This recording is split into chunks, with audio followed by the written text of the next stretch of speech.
Hi, my name is Fran Lehman, and I'm the lead pastor around here at LifeSpring.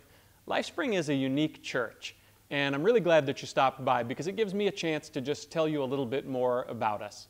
We're a medium-sized church. We gather on Sunday mornings at our new facilities on Wood Farm Road in Plainfield.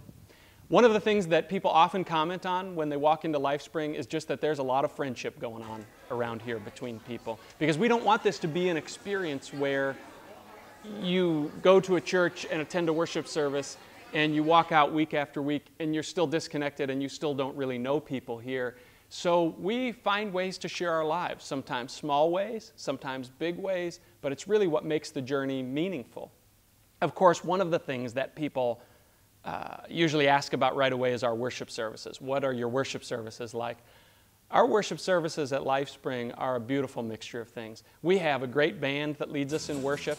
Some of the music that they do makes you want to clap your hands and stomp your feet and celebrate, and some of it is soft and tender and really just helps us to connect with God's presence and slow down and connect with our own hearts and really center ourselves again, which is something that we so often need in our lives. I suppose a lot of people would describe our worship as contemporary, but we're not afraid of things that have a more sacred feel to them. Like when you walk into LifeSpring, you're going to see altar tables with crosses and candles on them, and we do communion each week, and when we go into communion, it has a little bit more of a liturgical feel to it. And we think those elements that have a little bit more of a sacred feel to them, they remind us that God is big and God is beautiful. And they really just help us to connect with kind of the depth of who God is in those deep places inside us. And so we're not afraid of things like that. So our worship here is an interesting mixture, and frankly, we love it. People around here love that we are this kind of unique blend of things. The preaching around here, people ask about the preaching. We just try to do two things with our preaching. One is we try to bring the Bible to life, and the other is that we try to speak to the issues of the heart, because that's what Jesus did. And oftentimes on a Sunday morning, people will say things to us like, you know, when you were speaking this morning, it felt like you were speaking right to me. And we think that's the way that it ought to be. We think that God should take the talks that we give at LifeSpring and He should speak to each of our hearts with those from the Scripture and from the things that are shared. And when we talk, those of us who speak, we always try to be ourselves, because we never want to fake it around here. We think that when you come in here on Sunday morning, what you hear should be the real thing. It should come through someone from who they really are and out of their own life experiences and where they are on the journey. We just really want everything at LifeSpring to be the real thing. So whether it's the people that you meet around here or the talks that we give, pretty much around LifeSpring, what you see is what you get. I think what makes LifeSpring unique is how we think about the Christian journey. What we think the Christian journey is even about. It's not about religion. It's not about rules and rituals that we need to keep. It's not even about just knowing the Bible. It's about finding that place where your heart encounters the living God and you begin to let Him work inside you. Because when that happens, then you begin to find out who you really are and who you're really meant to be, and you begin to discover what it means for you to really live. That's what Jesus said. Jesus said, I came that they might have life and have it more abundantly. And we love life around LifeSpring. We love living life.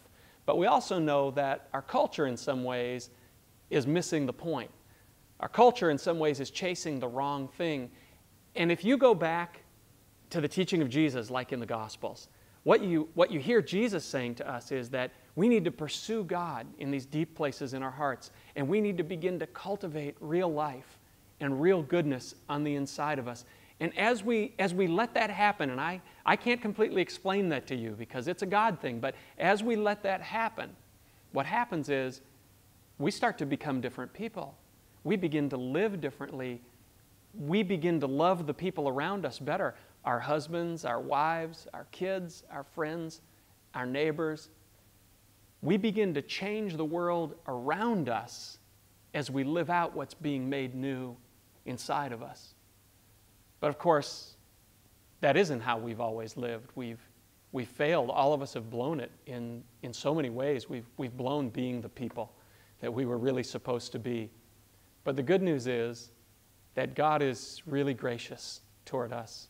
And His graciousness toward us is seen most beautifully and most poignantly at the cross, where He came down here and He laid His life down so that we could find ours again. Here's the deal. There are a bunch of things going on around LifeSpring that tell you that everything I'm talking about is not just a lot of talk. You see it in the friendships and the ways that people's lives are connected around here. You see it in the way that people around here are finding healing for the wounds in their lives, the ways that life has messed them up, so that they can get better and they can work through those things and they can get on with the business of really living.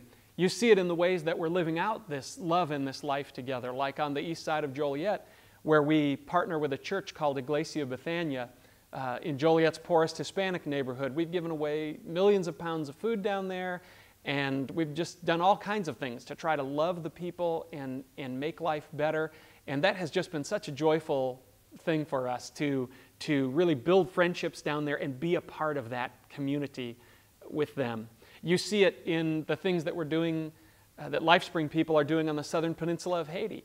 We go down to Haiti to a remote river valley several times a year, and we've done all kinds of things to try to make life better down there. One of my favorite LifeSpring stories is how the people of LifeSpring built 2 schools and a clinic in a forgotten village in rural Haiti before they ever built themselves a church building here, which sounds to me just like the kind of thing that Jesus would do. To quote the Apostle Paul, we don't want to just talk about it. We want to be in on it. We want to do something. Our prayer is, Lord, make us the people you made us to be, and then let us be your hands and feet in this world so that we can help people, and most importantly, so that we can help people see you, the beautiful one who's at the center of this whole thing. So having said all that, my question is, are you ready to come? Are you ready to take your life and your journey seriously, to come find some people to share that journey with, to bring your kids to a place, to a church that's going to help them know who they really are and shape how they think about life, what they think life is even about? And bring your teenagers. I know a lot of times people think, teenagers and church may not go together, but I'll tell you what, our youth pastor is an amazing guy, and he's doing unbelievable things with the kids around here. So just come. We're a very relaxed community to walk into, an easy place to walk into. You're not going to feel on the spot. And we think when you come, you're going to feel right at home.